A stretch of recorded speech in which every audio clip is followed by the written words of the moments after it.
তারপরে আসসালামু আলাইকুম। ওয়ালাইকুম আসসালাম। প্রিয় হুজুর, আমার প্রশ্ন, কোরআন মাজিদের 104 নম্বর সূরা, কি সূরা জুমা থেকে, সূরা লেখা আছে, আচ্ছা যাই হোক, আল্লাহ একটি শব্দ ব্যবহার করেছেন, হুমাজা ও লুমাজা। এই শব্দ দুটির মধ্য দিয়ে আল্লাহ তাবারক ওয়া তাআলা আমাদের কি শিক্ষা দিয়েছেন দয়া করে বুঝিয়ে দিবেন। আচ্ছা, সূরা দেখছি তারপরে বলছি ওটা। তারপরে আসসালামু আলাইকুম। ওয়া আলাইকুম আসসালাম। প্রিয় হুজুর, আপনার কাছে আমাদের একটি প্রশ্ন ছিল, সেটি হলো জাহান্নাম ও জান্নাত সম্পর্কে। জান্নাতের কয়টি ভাগ ও কি কি, জাহান্নাম কয়টি ভাগ ও কি কি, এগুলো তো আপনারা সবাই তো জানেন, শুনেই তো রেখেছেন। আমরা জানি নবী সাল্লাল্লাহু আলাইহি ওয়াসাল্লাম আমাদের শাফাত করে জাহান্নাম থেকে বের করে জান্নাতে নিয়ে যাবেন। আমার প্রশ্ন হলো, নবী করিম সাল্লাল্লাহু আলাইহি ওয়াসাল্লাম জাহান্নাম থেকে নাকি জাহান্নাম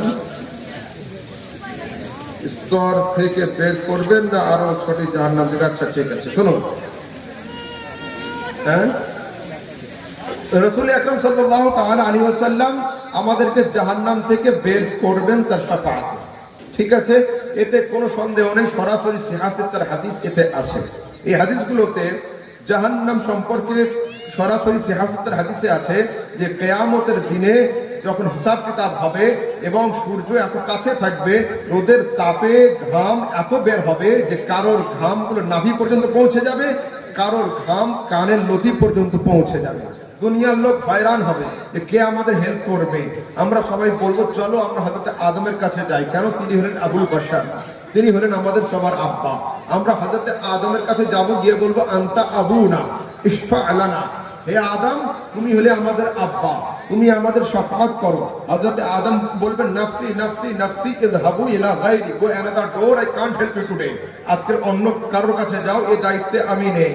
এইভাবে করে আমরা একের পর এক নবীর দরবারে যাব।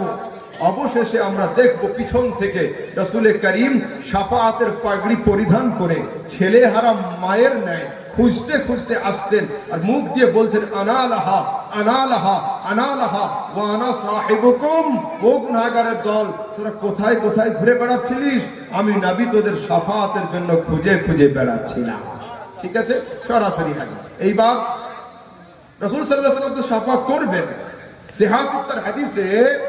সিহাসিতার হাদিসে ওলি আউলিয়াদের সম্পর্কে রয়েছে, নেক বান্দাদের সম্পর্কে রয়েছে।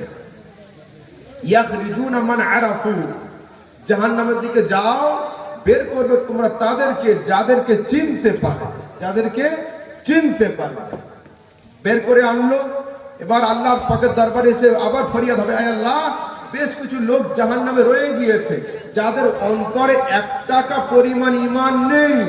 আল্লাহ পাক বের করে আনো তাদেরকে যাদের অন্তরে নিসফ দিনারি মিনাল ঈমান, 8 টাকা 8 আনা পরিমাণ ঈমান আছে, তাদেরকে বের করে আনো।